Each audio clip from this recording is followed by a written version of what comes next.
Hi friends, welcome to కొత్తగా చందమామ కథలు. ఈరోజు మనం నిజమైన మాట అనే కథ చెప్పుకుందాం. అక్బర్ చక్రవర్తి ఆస్థానంలో వీర్బల్ విదూషకుడుగాను ఆంతరంగికుడుగాను ఉండేవాడు. తాన్సేను సంగీత విద్వాంసుడు. తాన్సేన్ పాట వినడానికి దేశ దేశాల నుంచి ప్రముఖులు వచ్చేవారు. అయితే ఈ ప్రజ్ఞకి తాన్సేను ఎటువంటి అతిశయము పడలేదు. కానీ తక్కిన వారికి తాన్సేనుకు సమానుడు లేడని గర్వం పట్టుకుంది. అంతేకాదు, చక్రవర్తికి అభిమానుడైన వీర్బల్ను తప్పించి ఆ స్థానంలో తాన్సేన్ను నియమించడం ఏమాత్రం తగునని సూచనలు చేస్తూ వచ్చారు. ఈ మాటలను గ్రహించిన చక్రవర్తి ఈ ప్రస్తావన సహించలేకపోయాడు. మీరేమైనా చెప్పండి, వీర్బల్ అంతటి వాడు జన్మజన్మలకి మరొకడు కానరాడు అని జవాబు చెప్పాడు. అప్పటికేమీ అనలేక వారు కొన్నాళ్ళ తర్వాత ఒకనాడు సభ ఏర్పాటు చేశారు. చక్రవర్తిని కూడా ఆహ్వానించారు.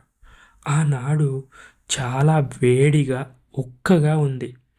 ప్రమిదల్లో చమురు వత్తి వేసి ఊరుకున్నారు. కానీ చీకటి పడిన సభికులు ఆ దీపాలను వెలిగించలేదు. తాన్సేను దీపక రాగం పాడేసరికి దీపాలన్నీ వాటంతట అవే వెలిగాయి. మేఘమల్హార్ రాగం పాడాడు. వెంటనే ఉక్కపోయి వర్షం కురిసింది. ఇందుకు చక్రవర్తి వింతపడడం చూసి ఒక సభికుడు, ప్రభు, ఇప్పుడు బోధపడిందా? వీర్బలుడికి ఇటువంటి ప్రజ్ఞ ఎక్కడిది?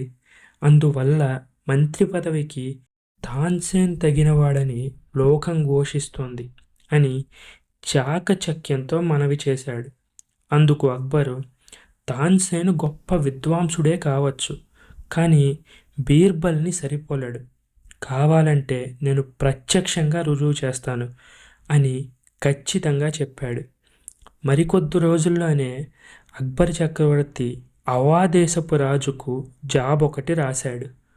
ఆ ఉత్తరానికి ముద్రలు వేసి బీర్బల్ని తాన్సేన్ని పిలిపించి, మీరు ఈ లేఖ పట్టుకొని అవ్వారాజు వద్దకు పోవాలి. చాలా అవసరమైన పని. ఈ పనిని మీరిద్దరు తప్ప మరెవ్వరూ నిర్వహించలేరు అని చెప్పి ఆ ఉత్తరాన్ని వారికిచ్చాడు. వారు బయలుదేరారు. తాన్సేన్ మనసులో ఇదేదో ముఖ్యమైన కార్యం అయి ఉంటుంది. ఆ రాజుకు నా సంగీతాన్ని వినిపించి బహుమతి పొందుతాను అనుకొని సంతోషించాడు.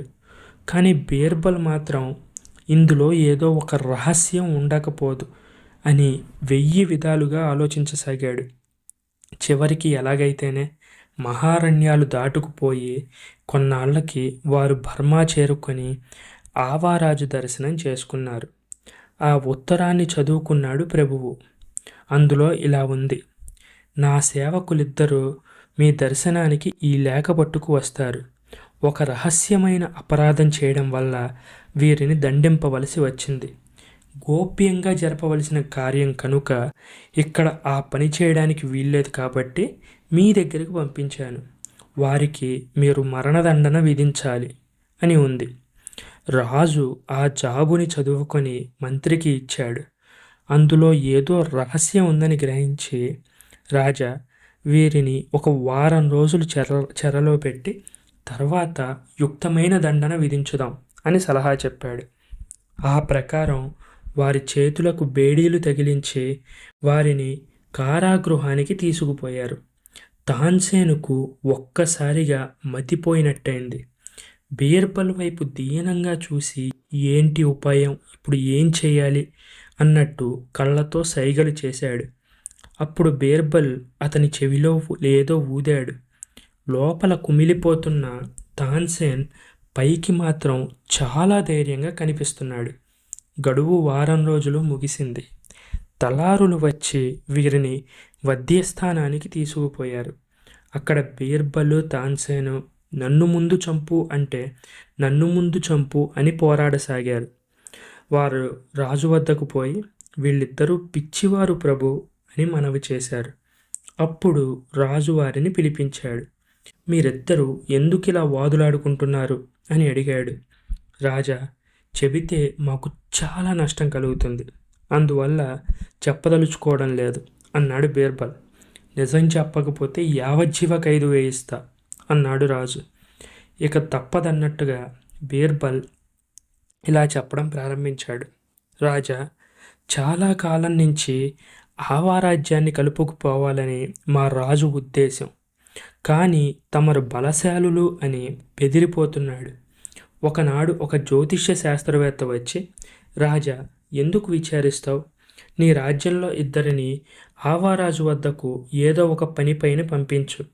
వారిని కనుక ఆ రాజు చంపాడంటే మొదట చచ్చినవాడు ఆ దేశానికి రాజు అవుతాడు, తర్వాత మరణించిన వాడు మంత్రి అవుతాడు. అప్పుడు వారు నీకు సామంతులుగా ఉంటారు. ఈ విధంగా నీకు ఆ రాజ్యం దక్కాలి, కానీ యుద్ధం చేసి గెలవడం మాత్రం అస్సలు నీ తరం కాదు అని చెప్పాడు. ఈ కారణం చేత మమ్మల్ని ఇద్దరిని చంపించాడు. ఈ సంగతి వెల్లడించినందుకు గాను మా రాజు మమ్మల్ని చంపే తీరుతాడు. కనుక అక్కడికి పోకుండా మమ్మల్ని తమరే చంపించి పుణ్యం కట్టుకోండి ప్రభు అన్నాడు. అప్పుడు రాజు మంత్రి కేసి చూశాడు. మంత్రి రహస్యంగా ఇలా చెప్పాడు. రాజా, వీరి పరస్పర కలహం వల్ల మనకి అసలు రహస్యం అంతా తెలిసిపోయింది. వీరిని చంపామంటే మన రాజ్యం మనకి అస్సలు దక్కదు. కనుక వీరిని వచ్చిన దారినే వెనక్కి పంపివేయడం మంచిది అన్నాడు. మంత్రి మాటలను నమ్మిన రాజు బీర్బల్తో, అబ్బాయి, మిమ్మల్ని చంపమని మీ రాజు నాకు జాబు రాసి పంపాడు. ఆజ్ఞ నెరవేర్చడానికి మేమేమి వారి సేవకులం కాదు. నిర్దోషులనప్ప చంపిన పాపం మాకు వద్దు. వీరిని మీరే చంపుకోండి అని మేము చెప్పినట్టు మీ రాజుతో చెప్పండి, పొండి అన్నాడు. ఇందుకు బీర్బల్, మహారాజా, ఇది తమకు న్యాయం కాదు. నేను మొదటే చెప్పానుగా, మా రహస్యం వెల్లడిస్తే మాకు హాని వస్తుందని. ఇప్పుడు మేము అనుకున్నట్టే అయింది అన్నాడు దీనంగా. అదంతా మాకు తెలియదు. తెలిసి విషాన్ని ఎవరు తింటారు? పొండి పొండి, లేకపోతే నేనే బయటికి తరిమించి వేస్తా అని బెదిరించాడు రాజు.